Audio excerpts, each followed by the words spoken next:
सो hey everyone, स्वागत है आप सभी का। मेरा नाम है दीपक विश्वकर्मा और एक बार फिर से मैं आप सभी का स्वागत करता हूं मेरे इस यूट्यूब चैनल पर जिसका नाम है डार्क लेजेंड हॉरर पॉडकास्ट।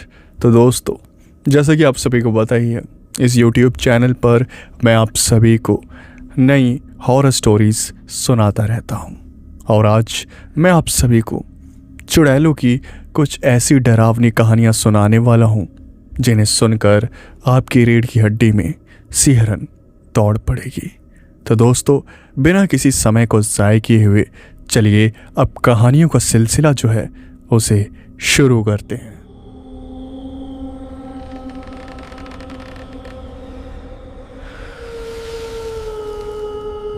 तो दोस्तों, सबसे पहली कहानी जो है वो है ऋतिक की। ऋतिक एक उत्तर प्रदेश के गांव में रहने वाला लड़का था। उसके पिता गांव के सरपंच थे और उनका नाम बहुत ही जगहों पर फैला हुआ था। ऋतिक पढ़ाई के सिलसिले में अक्सर गांव से दूर शहर में रहा करता था और शहर में रहने के कारण उसे भूत प्रेत जैसी बातों पर बिल्कुल भी यकीन नहीं था। उसके गांव में एक कुआं था जो गांव के अंदर घुसते ही बने हुए एक जंगल के अंदर था और उस कुएं के बारे में बहुत सारी कहानियां जो हैं वो गांव भर में तो क्या बल्कि आसपास के गांव में भी फैली हुई थी। लोगों का कहना था कि रात के समय उस कुएं के पास एक चुड़ैल जो है वो घूमती है और वह चुड़ैल उस कुएं के आसपास से गुजर रहे लोगों को अपनी तरफ अट्रैक्ट करती है। या तो वो उन लोगों के परिजनों की आवाज़ निकालती है या फिर वह किसी मददगार की आवाज़ निकालती है जिसे मदद की ज़रूरत हो।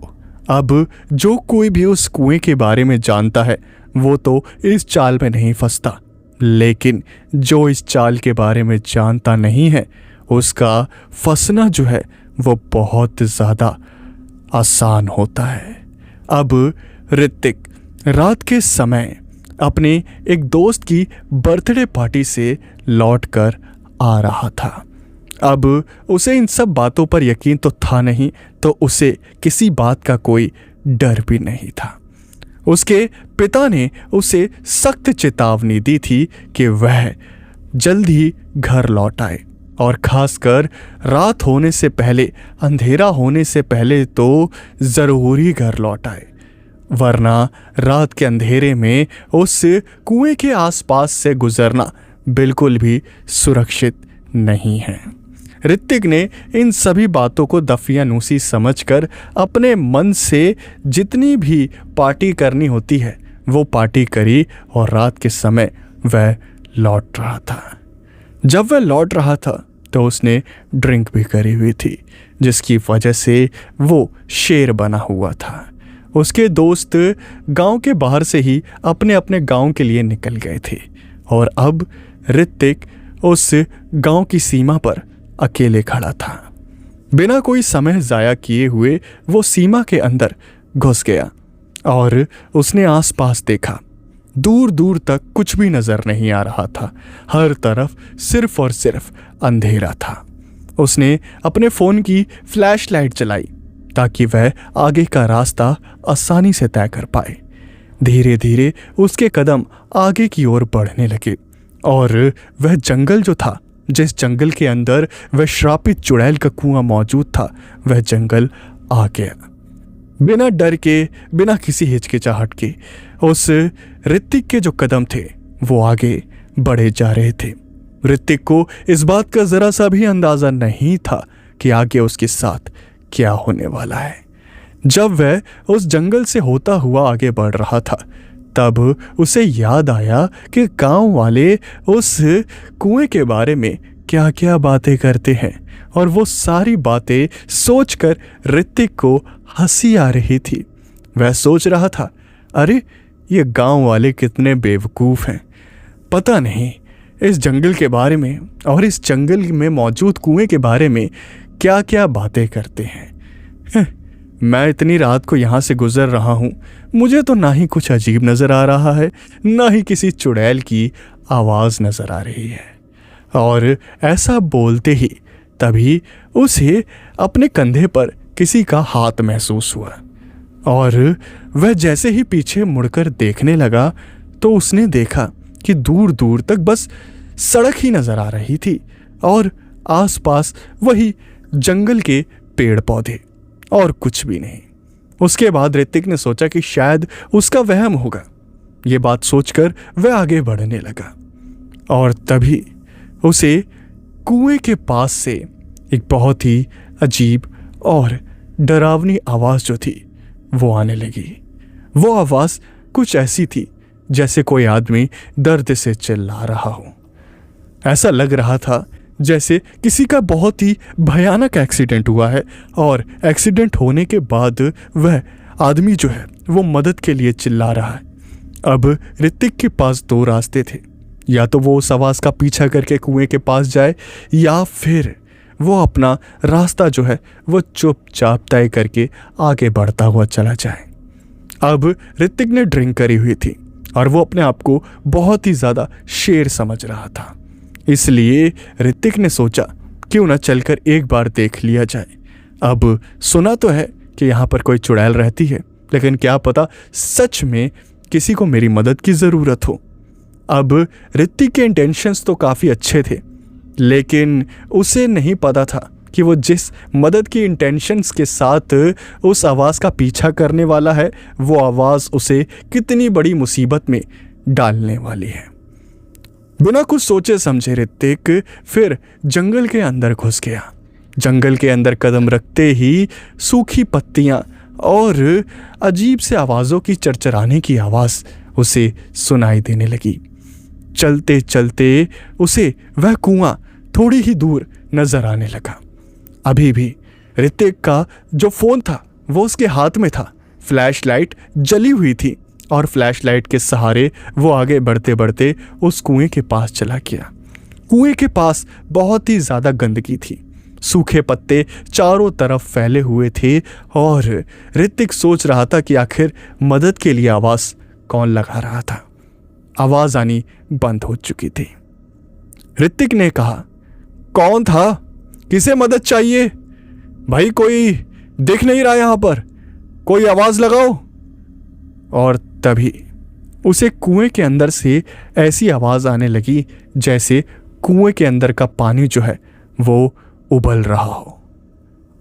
ऐसा लगने लगा जैसे कुएं के अंदर का पानी जो है वो अब कुएं से बाहर निकल के बाढ़ का रूप ले लेगा और अपने साथ पूरे गांव को बहा ले जाएगा। इतनी तेज आवाज़ थी। ऋतिक को काफ़ी अजीब लगा। ऋतिक के पैर जो थे वो धीरे धीरे कांपने शुरू हो गए और तभी अचानक से हवा में एक सड़े हुए मांस की बदबू जो थी वो चारों तरफ फैल गई और वो बदबू इतनी ज़्यादा तेज थी कि जिसे सूंघ कर ही कोई भी आम इंसान उल्टी करने पर मजबूर हो जाए।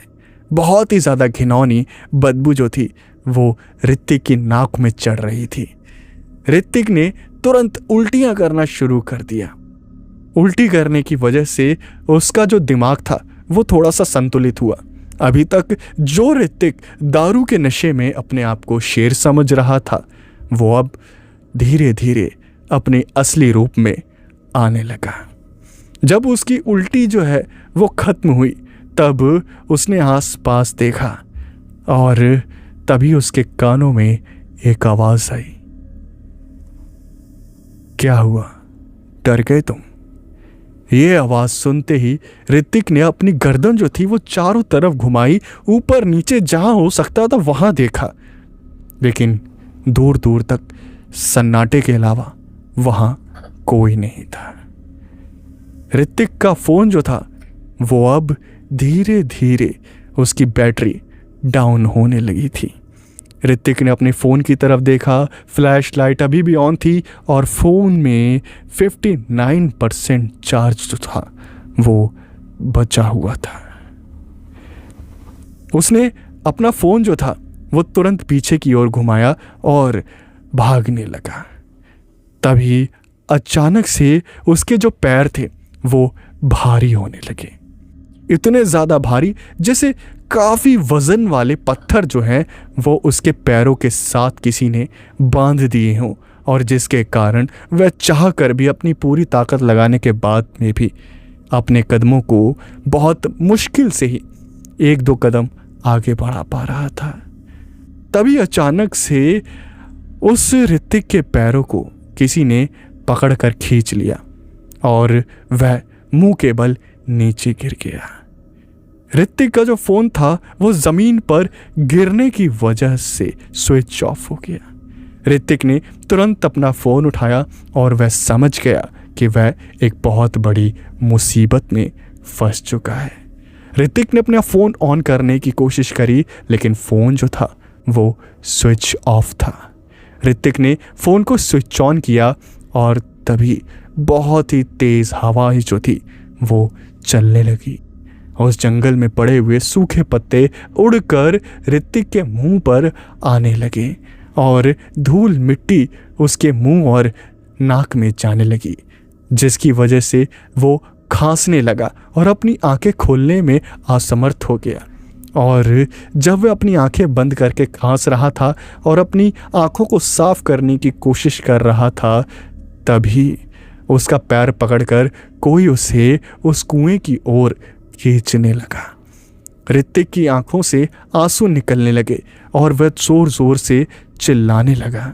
वह ऋतिक जो मदद करने के इंटेंशंस के साथ में वहां उस कुएं के पास आया था, अब उसे खुद मदद की ज़रूरत थी, लेकिन उस रात उसकी मदद करने वाला वहां कोई भी नहीं था। और आसपास से कोई गुजर भी रहा होता तो उसके अंदर इतनी हिम्मत तो नहीं होती कि वह उस कुएं के पास जाकर ऋतिक की मदद कर पाए। वह उस कुएं के पास खिसता हुआ चला गया और उसके बाद आंसुओं से जब उसकी आंखें थोड़ी बहुत साफ हुई और लाल लाल आंखों से उसने आसपास देखा तो उसे अंधेरा नजर आ रहा था। उसका मुंह जमीन पर पड़ा हुआ था और तभी उसकी नज़र सामने की ओर गई। उससे कुछ ही कदमों दूर पर उसने 2 पैर देखे और वो पैर कुछ ऐसे थे जैसे उन पैरों को किसी ने कई दिनों तक पानी में रखकर सड़ाया हो और उन पैरों से बहुत गंदी बदबू आ रही थी। धीरे धीरे करके हिम्मत जुटाकर जब ऋतिक ने ऊपर की ओर देखा कि वो पैर किसके हैं, तो उसका दिल मानो थम सा गया। उसकी आंखें झपकना बंद हो गई, उसका दिमाग सुन्न हो गया। उसने देखा कि उसके सामने एक औरत खड़ी है। उसके बाल पूरे खुले हुए हैं और उसके बाल जो हैं वो एकदम कांटेदार हैं, जैसे एक उंगली लगाओ तो उंगली से खून निकल आए, इतने ज्यादा कांटेदार बाल। चेहरा ऐसा, दोनों आंखें लाल, चेहरा सफेद और सड़ा हुआ, पूरे शरीर से सड़े हुए मांस की गंध। और बस उस चुड़ैल के कदम जो थे वो ऋतिक की तरफ बढ़ने लगे।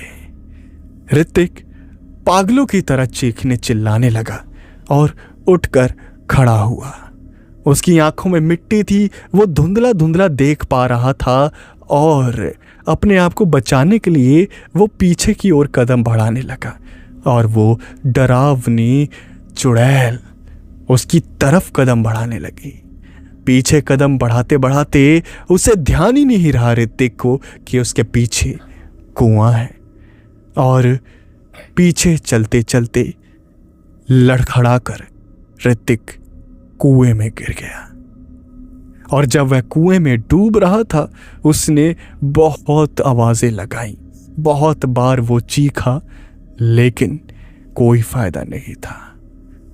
उसका पैर पानी में जैसे कोई खींच रहा था, उसके पैरों को जैसे किसी ने पकड़ रखा था और ऊपर की ओर वह चुड़ैल अपनी डरावनी शक्ल के साथ ऋतिक को पानी में डूबता हुआ देख रही थी। सुबह सरपंच बहुत ही ज़्यादा परेशान हो चुका था। पुलिस वाले सरपंच के लड़के को ढूंढने के लिए चारों तरफ फैले हुए थे। उस ऋतिक के दोस्तों से बात की गई और पता चला कि वह सीमा तक तो ढंग से पहुंच गया था, उसके बाद का पता नहीं। जब यह बात सरपंच को पता चली तब वो अपने पूरे लोगों के साथ जोड़े में ग्रुप बनाकर उस कुएं के पास गया और वहाँ पुलिस वालों ने, गांव वालों ने और खुद सरपंच ने उस कुएं के अंदर अपने बेटे की तैरती हुई फूली हुई लाश को देखा। पूरी लाश नीली पड़ गई थी और आंखें एकदम ऐसी फटी हुई थीं जैसे कि उसने मरते वक्त कुछ बहुत ही ज़्यादा भयानक और डरावना देखा हो। गांव वाले समझ गए कि ये काम और किसी का नहीं बल्कि उस कुएं में मौजूद चुड़ैल का ही है। इसलिए अब सरपंच भी कुछ नहीं कर सकता था।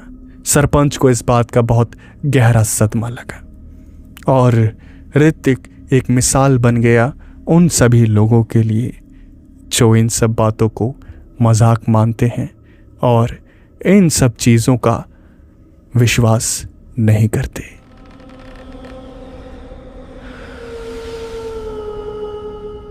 तो दोस्तों, आप सभी ने कभी ना कभी एक बात ज़रूर सुनी होगी।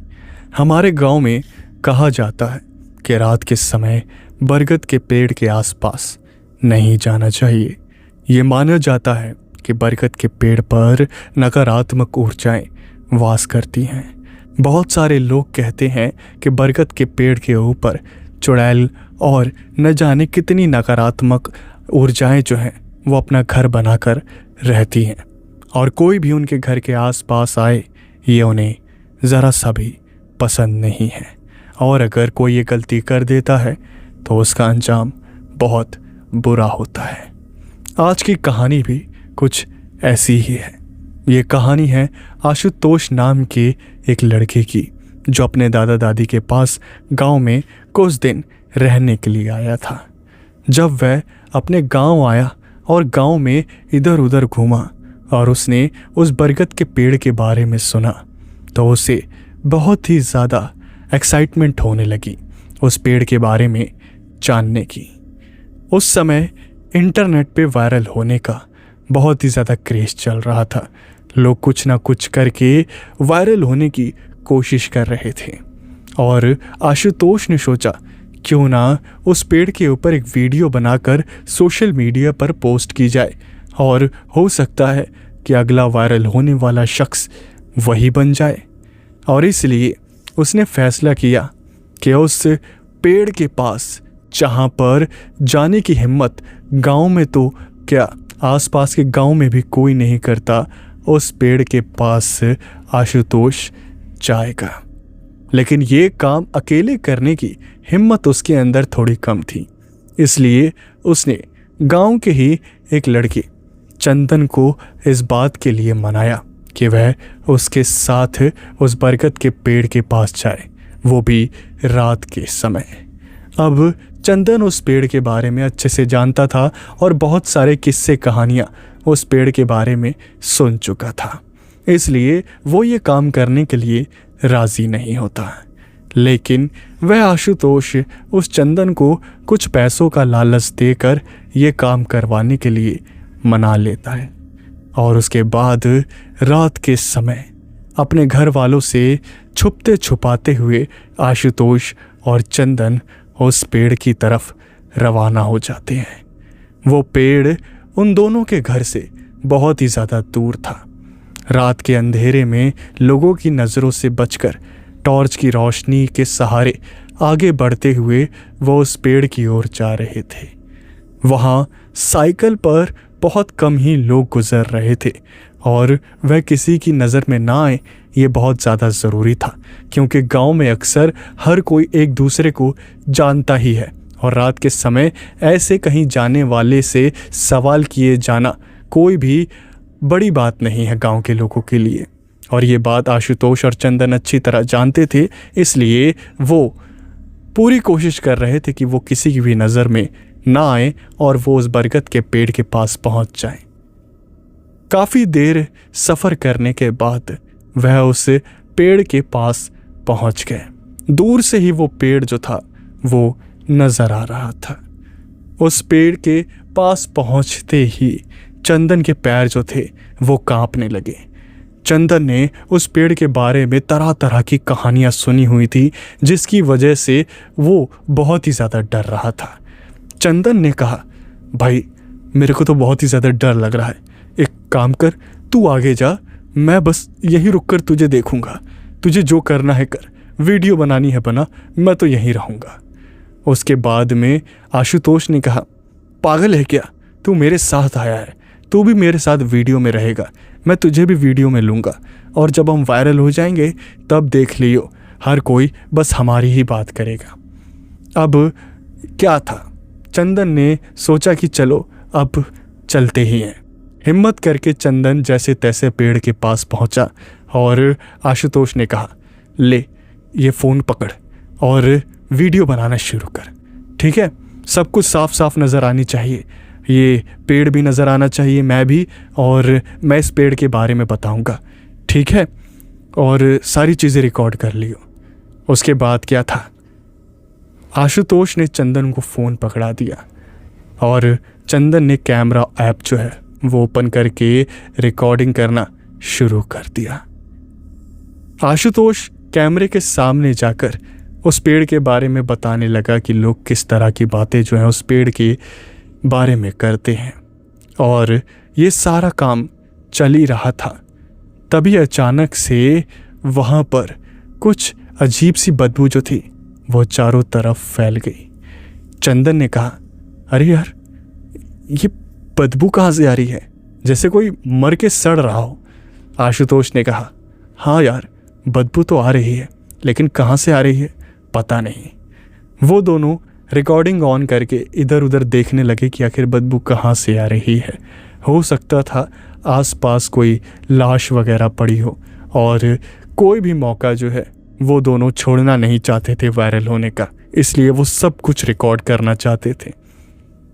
रिकॉर्डिंग करते करते वह आसपास बस यही पता कर रहे थे कि बदबू कहाँ से आ रही है, और तभी इधर उधर घूमते घूमते चंदन की नज़र उस बरगद के पेड़ पर गई।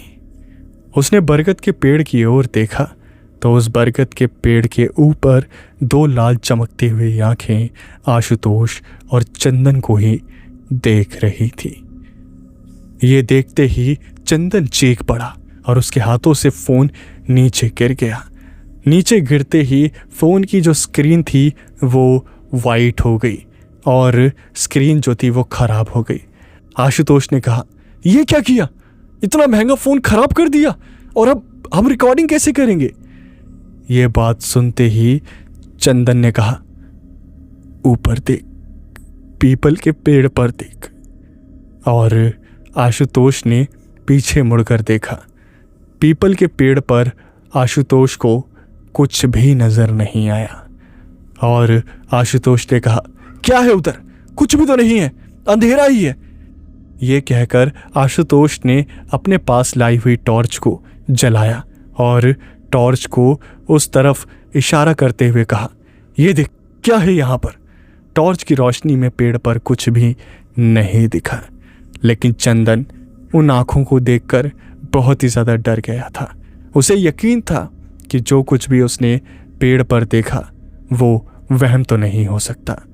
और चंदन ने कहा, भाई मुझे पैसे नहीं चाहिए, और अब मैं घर जा रहा हूँ, मुझे रोकने की कोशिश मत करियो, और रही बात तेरे फ़ोन की तो भाई मुझे माफ़ कर, मुझसे गलती से हो गया, और ये सब तेरा ही प्लान था ना इधर आने का, तो फ़ोन कहीं ना कहीं तेरी गलती की वजह से ही टूटा है, तो मुझ पर ब्लेम मत डाल।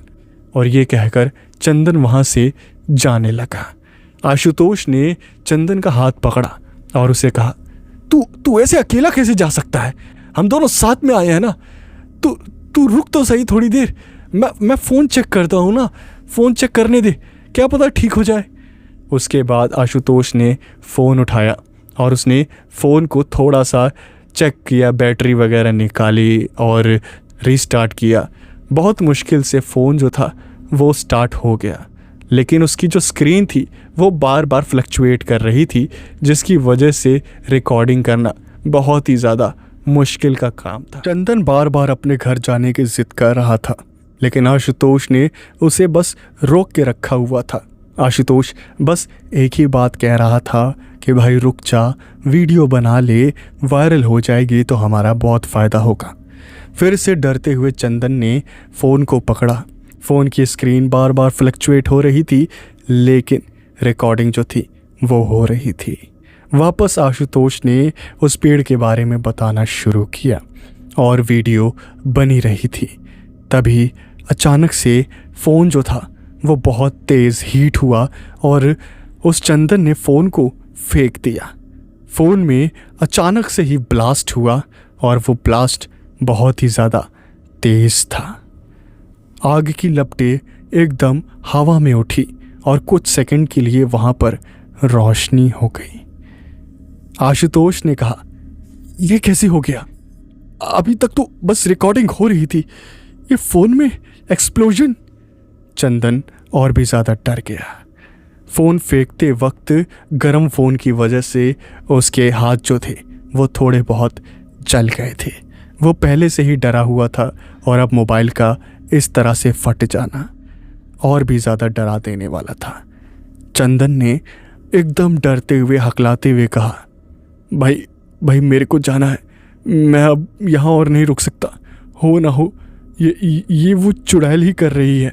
मैं तो जा रहा हूँ, तुझे रुकना है रुक, तेरे को जो करना है कर, मैं तो नहीं रुक सकता। ये कहकर चंदन वहाँ से भाग गया। आशुतोष ने उसे आवाज़ लगाई, रोकने की कोशिश करी, लेकिन चंदन नहीं रुका। अब आशुतोष वहाँ पर अकेला खड़ा था और वो अकेला वहाँ क्या ही कर सकता था। 5 मिनट वो वहीं खड़ा रहा और इस उम्मीद में खड़ा रहा कि चंदन क्या पता वापस आ जाए। लेकिन 5 से 10 मिनट हो गए और आशुतोष को यकीन हो गया कि चंदन वापस नहीं आने वाला। उसने सोचा कि अब बिना फ़ोन के वो क्या ही रिकॉर्डिंग करेगा। अब उसके पास भी घर जाने के अलावा कोई दूसरा रास्ता नहीं था। वो घर जाने के बारे में सोच ही रहा था, तभी अचानक से उसके कंधे पर बहुत ही ज़्यादा वज़न उसे महसूस होने लगा। ऐसा लगने लगा जैसे धीरे धीरे कोई उसके कंधे पर वज़न डालने लगा। धीरे धीरे वो वज़न बढ़ता गया और आशुतोष ने उस पेड़ से दूरी बना ली। वो अपने घर की तरफ दौड़ने की कोशिश करने लगा, लेकिन उसके कंधों का वज़न इतना ज़्यादा बढ़ गया कि दौड़ते दौड़ते वह ज़मीन पर गिर गया। ज़मीन पर गिरते ही उसके पैर जो थे, उसके घुटने वो छिल गए और बहुत तेज़ दर्द आशुतोष को होने लगा। उसने उठकर फिर से दौड़ने की कोशिश करी, लेकिन उसके कंधे इतने ज़्यादा भारी हो चुके थे, उसके शरीर पर इतना ज़्यादा वज़न आ चुका था कि वो अपने शरीर को ज़मीन से उठा भी नहीं पा रहा था। और उसके बाद वो बस आवाज़ें लगाने की कोशिश करने लगा कि कोई आसपास से अगर गुज़र रहा हो तो उसकी मदद करे, लेकिन उसके मुंह से भी आवाज़ निकलना बंद हो चुका था। उसका मुंह खुल नहीं रहा था और शरीर पर जैसे कई 100 किलो वज़नी पत्थर रखा गया हो, जिसकी वजह से वो हिल डुल नहीं पा रहा था। वो ज़मीन पर बेबस लाचार पड़ा हुआ था और उसके कानों में किसी ने हल्की सी आवाज़ में कहा, क्यों, मज़ा आ रहा है ना? ये आवाज़ सुनते ही वह ऊपर से नीचे तक कांप गया। उसकी रीढ़ की हड्डी में सिहरन दौड़ गई और उसकी आंखों से आंसू निकलने लगे। डर इतना ज़्यादा कि उसका मन बस चीख कर भागने का कर रहा था, लेकिन वह कुछ भी नहीं कर सकता था। ना ही चीख सकता था, ना ही वहाँ से उठकर भाग सकता था। उसके बाद बस मन ही मन में वह आशुतोष भगवान को याद करने लगा, क्योंकि उसके पास अब कोई दूसरा रास्ता बचा ही नहीं था। तभी उसका शरीर जो था वो थोड़ा सा हल्का हुआ और उसने धीरे धीरे उठने की कोशिश करी। उसने पीछे मुड़कर उस पेड़ की तरफ देखा तो उसे नज़र आया कि उस पीपल के पेड़ के ऊपर एक औरत बैठी हुई है। उसके बाल उस पेड़ से लेकर होते हुए ज़मीन को छू रहे हैं, इतने ज़्यादा लंबे बाल थे उस औरत के। और चेहरा जो था, उस चेहरे पर एक डरावनी मुस्कुराहट थी और पैर के पंजे जो होते हैं वो उल्टे थे। ये सब देखकर आशुतोष ने फिर से वहाँ से भागने की कोशिश करी, लेकिन उस चुड़ैल के बाल जो थे वो लंबे होते गए और लंबे होते होते वो आशुतोष के पैरों के पास गए। उन्होंने आशुतोषों के पैर को पकड़ लिया और उन बालों ने खींचते हुए उसे वापस पीपल के पेड़ के पास ले आए। आशुतोष जैसे ही उस पीपल के पेड़ के पास पहुंचा तो वह चुड़ैल उस पीपल के पेड़ के ऊपर बैठकर आशुतोष को ऊपर से ही देख रही थी और एक बहुत ही डरावनी हंसी हंस रही थी। वो डरावनी हंसी इतनी ज़्यादा भयानक थी कि उस आशुतोष का दिमागी संतुलन जो था वो धीरे धीरे खराब होने लगा। वो आवाज़ इतनी ज़्यादा डरावनी और भयानक थी कि उस आशुतोष को चक्कर आने लगे और वो बेहोश होने लगा। पूरा गांव मानो आशुतोष की तलाश में लग गया। आशुतोष के घर वालों को पता चला कि चंदन नाम का लड़का भी रात भर लगभग घर से बाहर था। चंदन से बात की गई और आखिर में उसने सच्चाई को बता दिया। गांव के काफ़ी लोग उस पेड़ के पास पहुंचे और उन्होंने देखा कि वहां पर आशुतोष बेहोशी की हालत में पड़ा हुआ है और उसकी जो हालत है वो बहुत ही ज़्यादा ख़राब है। काफ़ी दिनों तक आशुतोष का इलाज चला, उसे होश भी आ गया, लेकिन बहुत दिनों तक वो बोला नहीं। वो वहाँ क्यों गया था और वहाँ क्या क्या हुआ ये सब तो चंदन ने बता दिया, लेकिन चंदन के जाने के बाद वहाँ जो कुछ भी हुआ वो सिर्फ तो आशुतोष ने सहा था। और वो सदमा आशुतोष को बहुत टाइम तक परेशान करता रहा और शहर में आने के बाद उसे बहुत ही ज़्यादा डर जो था वो गांव के नाम से लगने लगा।